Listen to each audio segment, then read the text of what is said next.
Welcome and love you my dear friends, हमारे अपने top result YouTube channel में मैं योगेश सर आपका इस लेक्चर में दिल से स्वागत करता हूं। माय डियर फ्रेंड्स, आपको ये पता ही है कि हम यहां पे PYQ यानी प्रीवियस ईयर क्वेश्चन पेपर जो कि state board of Maharashtra HSC 12वीं बोर्ड्स का हम यहां पे ज्योग्राफी का पेपर सॉल्व कर रहे हैं। हमने इसके पहले बहुत सारे जो क्वेश्चन नंबर 1 के जो सब क्वेश्चन है ABCD ये सब हमने सॉल्व किया है। अगर आपने वो वीडियो अभी तक नहीं देखे तो मैं आपको पर्सनली रिक्वेस्ट करता हूँ, जाइए आई बटन पे क्लिक कीजिए और आपको ये जो मैंने क्वेश्चन नंबर 1 के जो सब क्वेश्चन है जो सॉल्व किए वो आप प्रॉपर देख लीजिए। आपको पूरा अंदाज़ा आ जाएगा कि किस तरह से प्रीवियस ईयर क्वेश्चन पेपर में जो क्वेश्चन आते हैं उनको किस तरह से सॉल्व किया जाता है। नंबर 2 और इस क्वेश्चन नंबर 2 में यहाँ पे 5 क्वेश्चन है और ये क्वेश्चन नंबर 2 है give geographical reason. Give geographical reason है और इस गिव ज्योग्राफिकल रीजन्स में हमें 5 क्वेश्चन है। ये 5 क्वेश्चन हम यहाँ पे डिस्कस करने वाले हैं और ये 5 क्वेश्चन है 12th बोर्ड्स के और इस बोर्ड्स के अकॉर्डिंग जो हमारा महाराष्ट्र स्टेट बोर्ड है उसके बोर्ड्स के अकॉर्डिंग जो आंसर की होती है उसके अकॉर्डिंग हमें आंसर देखने हैं। तो यहाँ पे गिव ज्योग्राफिकल रीजन है एनी 4 यानी एनी 4 और ये कितने मार्क्स के लिए है 12th मार्क्स के लिए। एनी 4 का मतलब होता है हर question question indicate 3 marks. Okay, तो ये 12 मार्क्स के लिए है और 3 मार्क्स में रिक्वायरमेंट होती है अकॉर्डिंगली क्वेश्चन पेपर हमें कौन से भी 3 पॉइंट्स लिखने के लिए क्वेश्चन पेपर हमें सजेस्ट करता है। और इसके बाद बोर्ड्स के अकॉर्डिंग जो बोर्ड्स के अकॉर्डिंग हमें कम से कम एक जो भी 3 मार्क का क्वेश्चन होता है तो उसमें कम से कम 4 पॉइंट मेंशन होनी चाहिए। अगर ये 4 पॉइंट मेंशन होते हैं कौन से भी तरफ को प्रॉपरली 3 मार्क्स मिल जाते हैं। तो ये रूल्स ऑफ बोर्ड्स है। तो फिर मैं आपको 1 बाय 1 सभी क्वेश्चन यहाँ पे बताऊंगा और उस क्वेश्चन के आंसर क्या होंगे और किस तरह से लिखना चाहिए आंसर हो। जो क्वेश्चन एग्ज़ाम हुई है उस एग्ज़ाम्स के आंसर क्या थे और इसके साथ ही मैं आपको साइमल्टेनियसली ये भी बताऊँगा कि किस तरह से लिखना चाहिए। तो आपका एक ही साथ आपका दोनों भी प्रॉपरली स्टडी हो जाएगा। तो इसलिए चलो तो हम डिस्कस करते हैं इसके बारे में। ओके, यहाँ पे देखिए हमारे पास पहला वाला जो क्वेश्चन है शायद आपको थोड़ा सा मैंने ये रिक्वायरमेंट है हमारे वाइट बोर्ड्स की। हम जल्दी ही वाइट बोर्ड्स से डिजिटल बोर्ड्स में स्विच करने वाले हैं। तो जब तक हमारे पास ये बोर्ड्स है हम इसका भरपूर आनंद और उपयोग लेंगे और इसके बाद हम प्रॉपरली जो है ना आपको डिजिटल बोर्ड में मैं ट्राई करूँगा। जिसके पहले आपको मेरा जो वीडियो आपको जो भी मेरी गलतियाँ होती है या जो भी अच्छा लगता है वो आपको कमेंट्स बॉक्स में मेंशन ज़रूर करना है। तो ये पहला क्वेश्चन जो है अब मुझे लगता है कि आपको शायद ये दिखता होगा थोड़ा सा लिखने में, थोड़ा सा मैंने छोटा लिखा है फिर भी मुझे लगता है कि ये प्रॉपरली आपको दिखता होगा। पहला क्वेश्चन यहाँ पे हम पहले क्वेश्चन की तरफ चलते हैं। जो बोर्ड्स का यहाँ पे गिव ज्योग्राफिकल रीजन में हमें जो पहला क्वेश्चन आया था लास्ट ईयर के ज्योग्राफी क्वेश्चन पेपर में, वो पहला क्वेश्चन है population increases because of transportation facilities. आपको पता है इस क्वेश्चन में ऐसे कहा जाता है कि ट्रांसपोर्टेशन की फैसिलिटीज़ के कारण पॉपुलेशन इंक्रीज होता है। तो इसके हमें ज्योग्राफिकल रीजंस बताने हैं कि किस तरह से ये according the population increase because of the transportation facilities. ये ट्रांसपोर्टेशन फैसिलिटीज़ किस तरह से रिस्पॉन्सिबल होती है इंक्रीजन ऑफ द पॉपुलेशंस के लिए। तो यहाँ पे कुछ पॉइंट्स है अकॉर्डिंग दी बोर्ड हमें कम से कम 4 पॉइंट लिखनी चाहिए। तो मैंने बहुत सारे पॉइंट यहाँ पे मेंशन किए। अगर ये पॉइंट आप आपके आंसर में मेंशन करते हो तो आपका आंसर प्रॉपरली करेक्ट हो जाएगा। ओके, तो यहाँ पे देखिए इजी एक्सेसिबिलिटी यहाँ पे अगर कहीं पे भी अगर पॉपुलेशन का इंक्रीज होता है फॉर द ट्रांसपोर्टेशन, जहाँ पे रेल ट्रांसपोर्टेशन डेवलप हुआ है, उसके बाद रोड ट्रांसपोर्टेशन डेवलप हुआ है, वाटर ट्रांसपोर्टेशन डेवलप हुआ है, ऐसे जगहों पे इजी एक्सेसिबिलिटी रहती है और ऐसी इजी एक्सेसिबिलिटी होने के कारण वहाँ पे पॉपुलेशन बहुत सारा कॉन्संट्रेट होता है और इसीलिए वहाँ पे पॉपुलेशन इंक्रीज होता है। ओके, उसके बाद है प्रमोटिंग ऑफ वेरियस एक्टिविटीज़। अगर यहाँ पे बहुत सारी प्रमोटिंग ऑफ एक्टिविटीज़ होती है, फॉर एग्जांपल कहीं पे नुक्कड़ या चौराहा है यानी अलग अलग जगहों की तरफ अलग अलग शहरों की तरफ जाने वाले अगर रास्ते किसी शहर से निकलते हैं तो वहाँ पे बहुत सारी फैसिलिटीज़ डेवलप हो जाएंगी। ऑब्वियसली वहाँ पे अभी होटल्स होंगे, मॉल्स होंगे या बहुत सारी और भी जो फैसिलिटीज़ है वो अवेलेबल होने के कारण वहाँ पे क्या हो जाएगा प्रमोशन हो जाए, प्रमोटिंग हो जाएगा पॉपुलेशन इंक्रीज होने के लिए, because of the promoting of various of activities, वहाँ पे बहुत सारे एक्टिविटीज़ वहाँ पे हो जाएगा और इससे भी वहाँ पे पॉपुलेशन इंक्रीज हो सकता है। Discovery of new land, discovery of new land का मतलब होता है, बहुत बार हमें जो पता है कि बहुत बार जब भी हमारा ट्रांसपोर्टेशन का डेवलपमेंट होता है, पॉपुलेशन डेवलपमेंट होता है और उसके बाद वहाँ पे बहुत सारी जगह का यूज़ किया जाता है फॉर वेरियस एक्टिविटीज़ और इसके कारण भी हमारा जो है ना बहुत बार क्या होता है, पॉपुलेशन इंक्रीज होता है। पोर्ट डेवलपमेंट, यहाँ पे जितने भी पोर्ट है समझो फॉर एग्जांपल चेन्नई, इसलिए ईस्ट और वेस्ट कोस्ट में जब भी हम बात करेंगे इंडिया के ईस्ट वेस्ट कोस्ट में बहुत सारे ऐसे पोर्ट है, मुंबई है, चेन्नई है, उसके बाद विशाखापट्टनम है, ये बहुत सारे ऐसे पोर्ट है, कोच्चि है, ये जो पोर्ट है बहुत सारे डेवलप हुए हैं और इसके बाद यहाँ पे इस तरह की ट्रांसपोर्टेशन की फैसिलिटीज़ डेवलप होती है तो वहाँ पे नेचुरली वहाँ पे पॉपुलेशन भी इंक्रीज होता है, ये भी पॉइंट आपको मेंशन करना है। उसके बाद प्रमोशन ऑफ अर्बनाइजेशन, अर्बनाइजेशन अगर कहीं पे भी अर्बनाइजेशन का प्रमोशन होता है, यहाँ बहुत बार जब आप देखते हैं कि जहाँ पे ट्रांसपोर्टेशन की फैसिलिटीज़ बहुत ही अच्छी है, अर्बनाइजेशन डेवलप होता ही। Mumbai suitability for all ways, यहाँ पे मुंबई से जाने के लिए कहीं से भी कहाँ से जाने के लिए आपको वाटरवेज हो गया, रोडवेज हो गए या उसके बाद जो भी रेलवेज हो गए, तो इन सभी एक्सेसिबिलिटी या इन सभी चीज़ों के कारण क्या होता है यहाँ पे बहुत सारा पॉपुलेशन इंक्रीज होता है और इसके लिए अर्बनाइजेशन का भी क्या होता है, डेवलपमेंट होता है। उसके बाद increase of accessibility of the region, increasing accessibility of the region, और वहाँ पे रीजन की एक्सेसिबिलिटी बढ़ जाती है, बहुत सारी यहाँ पे डेवलपमेंट होती है, बहुत सारी चीज़ें यहाँ पे डेवलप होने के कारण हमें क्या बोलता है, हमारा जो पॉपुलेशन इंक्रीज होता है, डेवलपमेंट ऑफ ट्रांसपोर्टेशन रूट्स, और बहुत सारे ट्रांसपोर्टेशन रूट भी डेवलप होते हैं और ये सब रूट डेवलप होने के कारण बहुत सारे जो लोग हैं, बहुत सारी जगह पे आप देखोगे कि दुनिया में जितने सारे भी अर्बनाइजेशंस हुए जहाँ पे आपको पॉपुलेशन बहुत ही ज़्यादा दिखाई देता है, ठाणे हो गया, मुंबई हो गए, नासिक है, औरंगाबाद है, महाराष्ट्र की बात कर रहा हूँ, या कहीं पे भी इंडिया में वाराणसी या जहाँ पे पॉपुलेशन जो बेल्ट है गंगा का बेल्ट, वहाँ पे आपको पॉपुलेशन सबसे ज़्यादा दिखाई देती है क्योंकि इसका उसके पीछे का जो रीज़न यही है, जोग्राफिकल रीज़न की वहाँ पे ट्रांसपोर्टेशंस की बहुत सारी फैसिलिटीज़ डेवलपमेंट हुई है, तो इसीलिए आपको वहाँ पे सबसे ज़्यादा पॉपुलेशन दिखाई देता है। क्वेश्चन नंबर 2 की तरफ हम रुक करते हैं क्योंकि क्वेश्चन नंबर 1 हमने अच्छी तरह से समझ लिया है और इसलिए क्वेश्चन नंबर 2 क्या कहता है, क्वेश्चन नंबर 2 है ग्रोथ ऑफ अर्बन एरियाज़। यहाँ पे ग्रोथ ऑफ अर्बन एरियाज़ देखो, उससे related growth of urban areas is link to land use, land use के बारे में, growth of urban areas, land use, land use की बात हो रही है। What is land use, land use का मतलब होता है कि जिस प्रदेश की ज़मीन जो है लैंड है किस तरह से यूज़ किया गया है वेरियस एक्टिविटीज़ के कारण।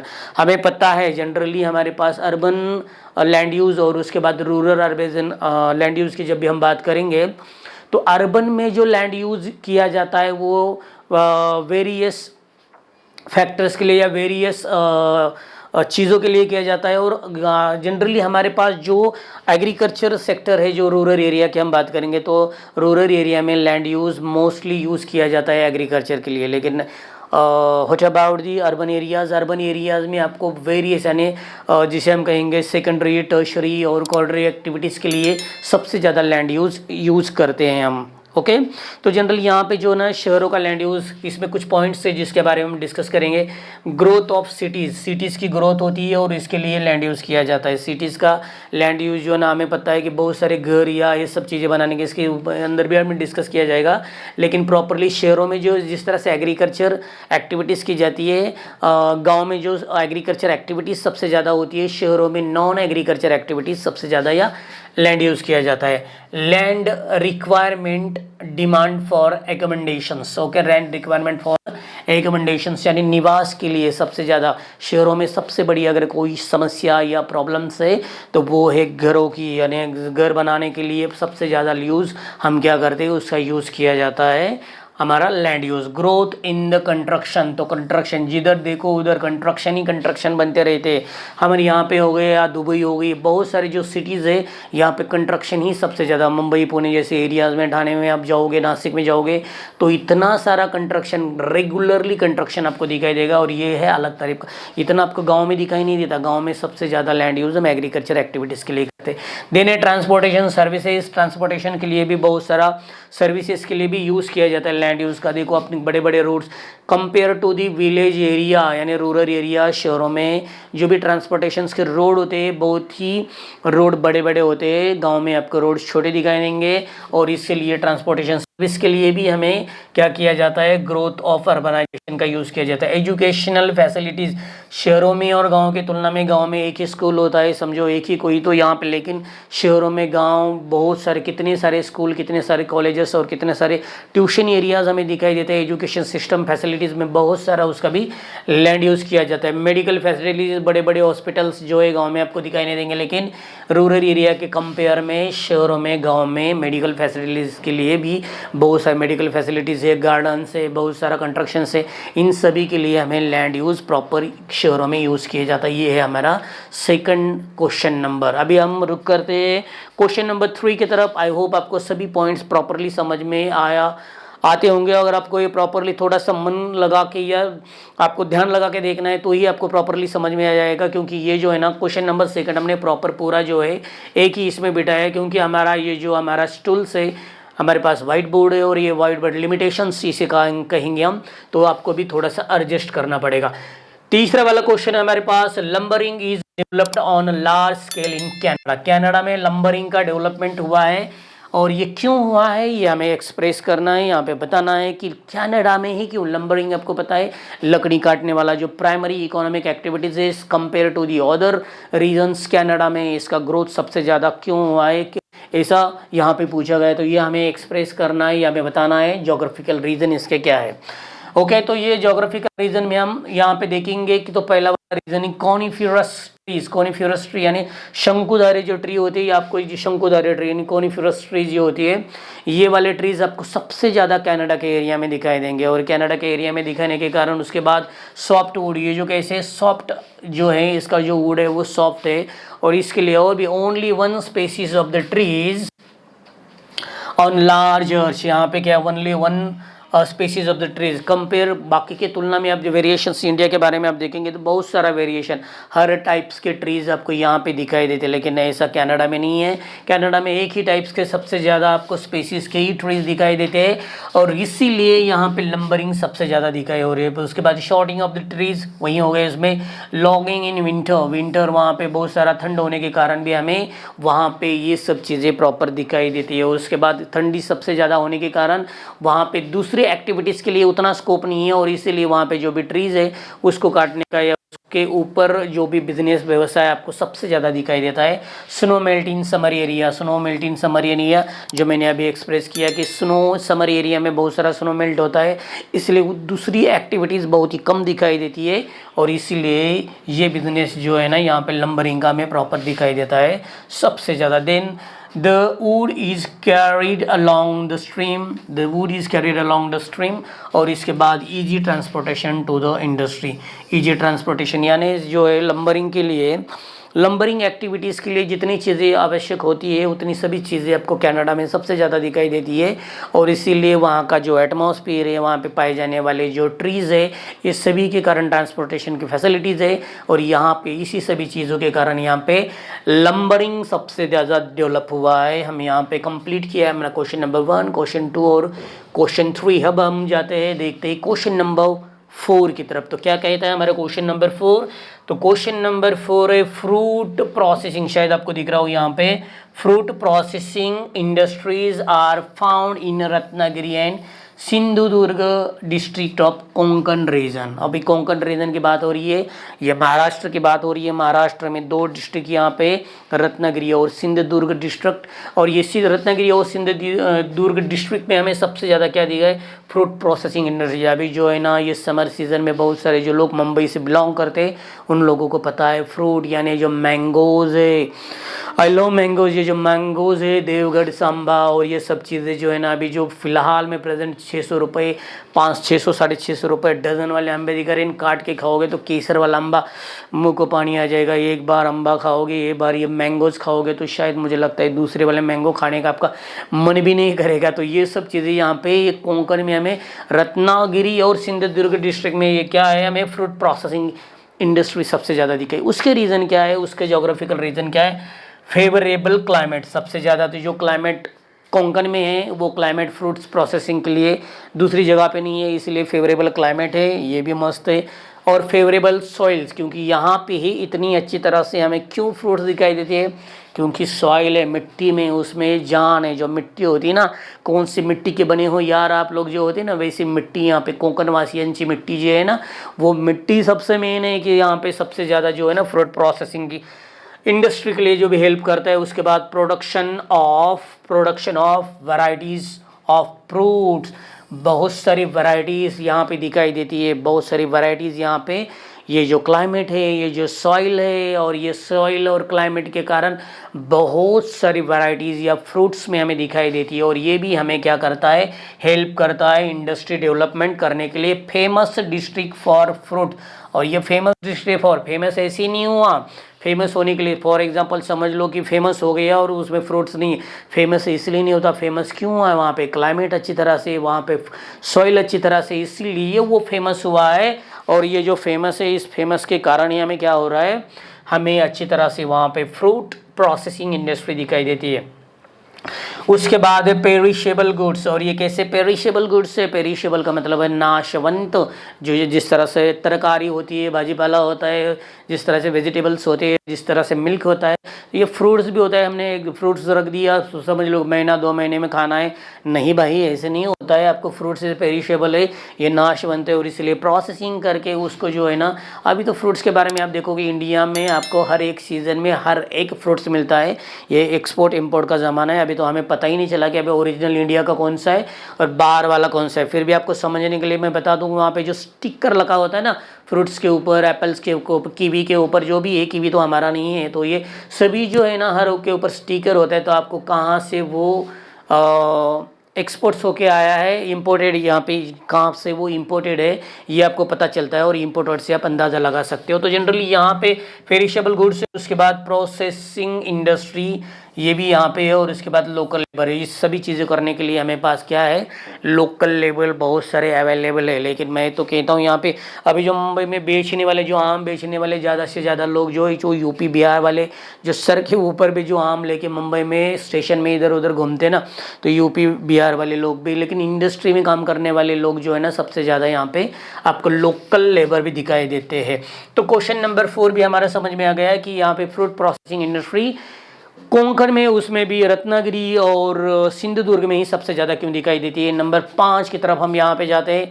Question number 5, tertiary activities. यहाँ पे हमें पता है, we have no about the activities, primary economy activities, secondary economy activities, tertiary economic activity, ये जो हमारे अलग अलग एक्टिविटीज़ है। तो यहाँ पे टर्शरी इकोनॉमिक एक्टिविटीज़ इंक्लूड बहुत, कौन से बहुत है, सर्विसेज इसमें और एक्सचेंज, सर्विसेज और एक्सचेंज। सर्विसेज आ गया तो वो टर्शरी इकोनॉमिक एक्टिविटी आ गया, दोनों ही यहाँ पे सर्विसेज और एक्सचेंज ये जो है वो इंक्लूड होता है टर्शरी इकोनॉमिक एक्टिविटीज़ में। तो वही हमें समझाना है क्या है tertiary economic activities. Nothing is taken from nature, कि टर्शरी एक्टिविटी नेचर से नहीं आती है, नेचर से आने वाली प्राइमरी इकोनॉमिक एक्टिविटीज़ है, जिसके रॉ मटेरियल्स के ऊपर जो काम करता है वो है secondary economic activities. Tertiary economic activity जो है nothing is taken from nature, क्योंकि ये जो है ना वो सर्विसेज है। ये कौन सी सर्विसेज है, मार्केट एंड कंज्यूमर ओरिएंटेड, ये मार्केट और कंज्यूमर ओरिएंटेड है। मार्केट में जो भी अब चीज़ें जो है we have also including in tertiary activities, teacher, student, education, doctor, वकील, एडवोकेट, ये सब चीज़ें लोग जो है ना, ये सभी टर्शरी इकोनॉमिक एक्टिविटीज़ से जो सर्विसेज प्रोवाइड करते हैं वो सब लोग यहाँ ना टर्शरी इकोनॉमिक एक्टिविटीज़ में आते हैं। उसके बाद ऑफ सर्विसेज ओरिएंटेड, ये जो है सब सर्विसेज ओरिएंटेड है। यहाँ पे जितने भी सर्विसेज है आपको जेरोक्स से लेके, आप जब भी जेरोक्स से लेके, इस्त्री वाले से लेके, कहीं पे भी आप जाओगे, ये जो सर्विसेज दी जाती है वो सभी हम इंक्लूड करते हैं टर्शरी इकोनॉमिक एक्टिविटीज़ में।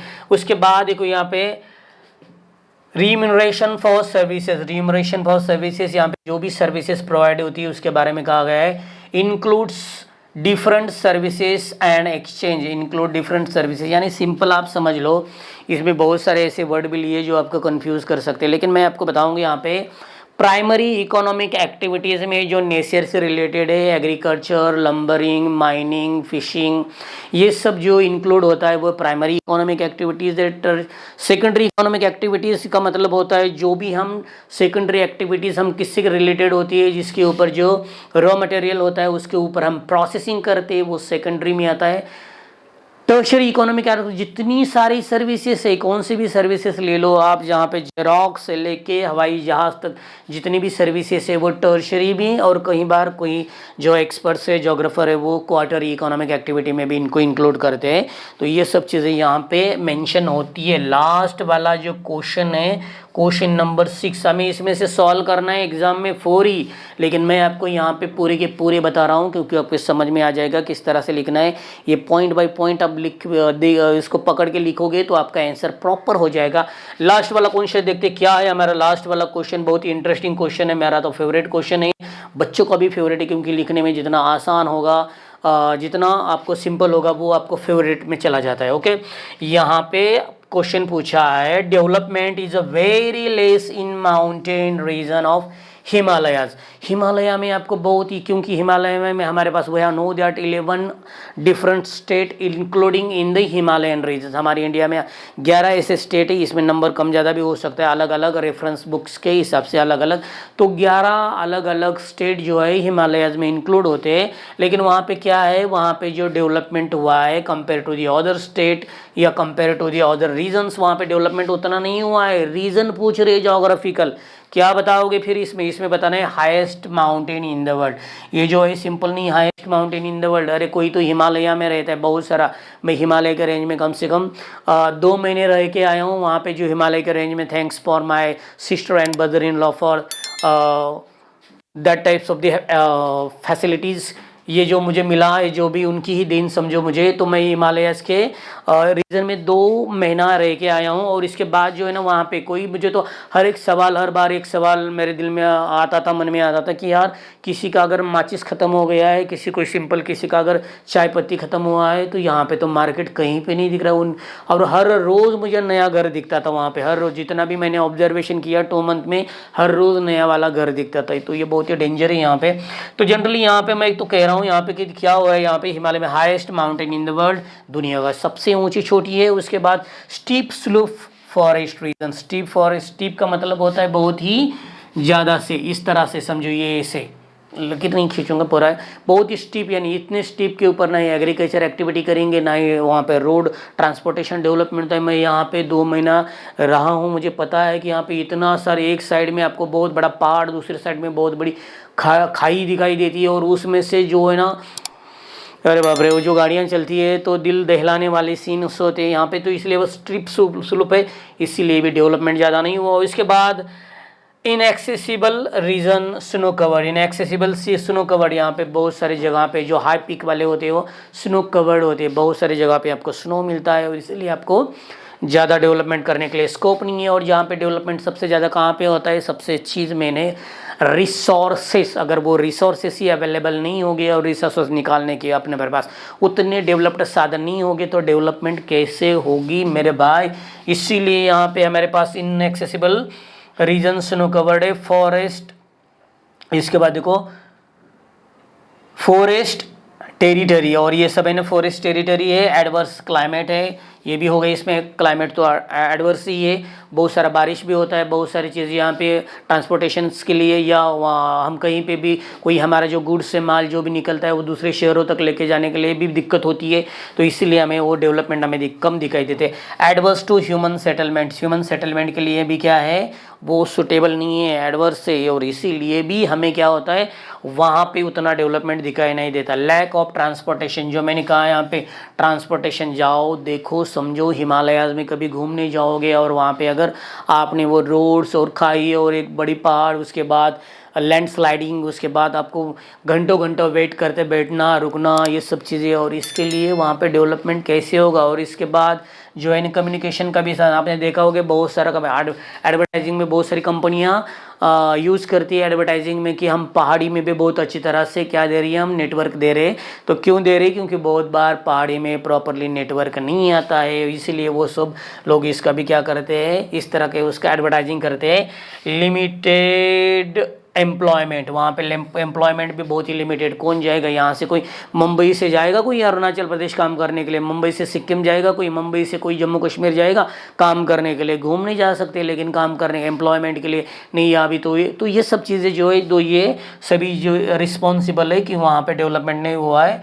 और उसके बाद लिमिटेड ट्रेड, बहुत ही ट्रेड भी लिमिटेड है, इसीलिए ये सब चीज़ें रिस्पॉन्सिबल है किसके लिए? हमारे सभी चीज़ों डेवलपमेंट होने के लिए। मुझे आई होप, मुझे लगता है ये सब इतने डिटेल्स में और इतनी बारीकी से मैंने हर एक चीज़ आपको एक्सप्रेस की है। तो आई होप, मुझे लगता है ये आपको अच्छी तरह से समझ में नहीं आया होगा। अगर आपको ये समझ में नहीं आया है तो मुझे मैसेज करे, कमेंट करे, मुझसे पूछे, डिस्कस करे, देखिए। और बच्चों, मैं आप तो कंटिन्यू मैं आपके साथ रहूँगा हर एक प्रॉब्लम में। आपका जो भी प्रॉब्लम्स है मैं सॉल्व कर, स्टडीज से रिलेटेड। नहीं तो आप GF BF वाला ऐसे प्रॉब्लम मेरे साथ शेयर करोगे तो ये संभव नहीं है, ये पॉसिबल नहीं है। तो मुझे लगता है होप ये सब चीज़ें आपको समझने के लिए आसान हो गई होगी। अगर फिर भी आपको कुछ लगता है इसमें और भी कुछ होना चाहिए तो मुझे लाइक करें, मुझे कमेंट्स करें, वीडियो को लाइक करें, शेयर करें, सभी चीज़ें। और इसमें भी जो है आपको लगता है कि जनरली अभी इसमें और कुछ चीज़ें एडिशनल होनी चाहिए तो भी मुझे सजेस्ट कर सकते हो। तब तक लिए अभी आज के लिए बस, तब तक लिए bye, take care, have a nice day.